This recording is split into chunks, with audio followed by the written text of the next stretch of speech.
మాజీ మంత్రులు KTR, Harish MLC కవితపై fire అయ్యారు.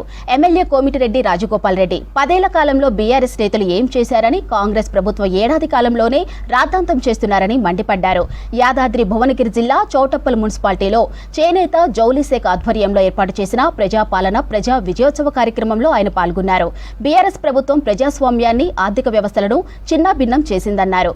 ఇక చేనేత కార్మికులను ఓటు బ్యాంకులాగా వాడుకోవడం తప్ప వారికి ఎలాంటి ప్రయోజనం చేకూరేలా పనిచేయలేదన్నారు ఎమ్మెల్యే.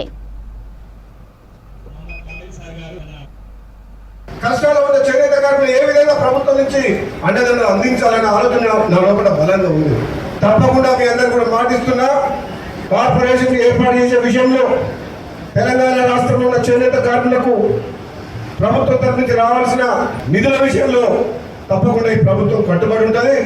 ఎవరో ఏదో చెప్తున్నారు, బదనాలు చేస్తున్నారు. సంవత్సరం అయింది ఏం చేయలేదు ఒకటే ఉరుకురు పడుతున్నారు.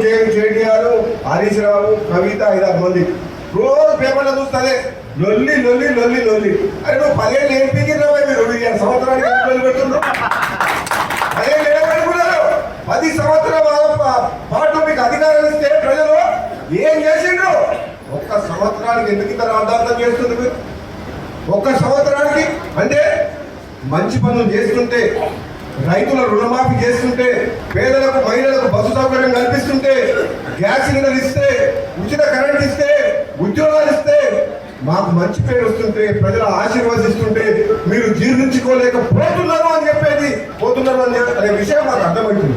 మీ ఫ్రస్ట్రేషన్ అసహనం ఎంత ఘోరంగా ఉందంటే, ఈ కాంగ్రెస్ పార్టీ ప్రభుత్వం వచ్చిన తర్వాత పేదల విషయంలో ఉన్నదంతా ఊడ్చిపెట్టి రాష్ట్రాన్ని అప్లపాలు చేస్తే, ఈ రాష్ట్రాన్ని బాగు చేసే బాధ్యత కాంగ్రెస్ పార్టీ తీసుకొని రేవంత్ రెడ్డి గారి నాయకత్వంలో మేమందరం ఒక టీం లాగా పనిచేస్తున్నాం. ఎందుకోసం? ఆగమైన తెలంగాణని గాడిలో పెట్టాలి అని చెప్పి, ఈ తెలంగాణ కాపాడాలి, తెలంగాణ ప్రజల్ని కాపాడాలని చెప్పి మేము కష్టపడుతున్నాం. తప్ప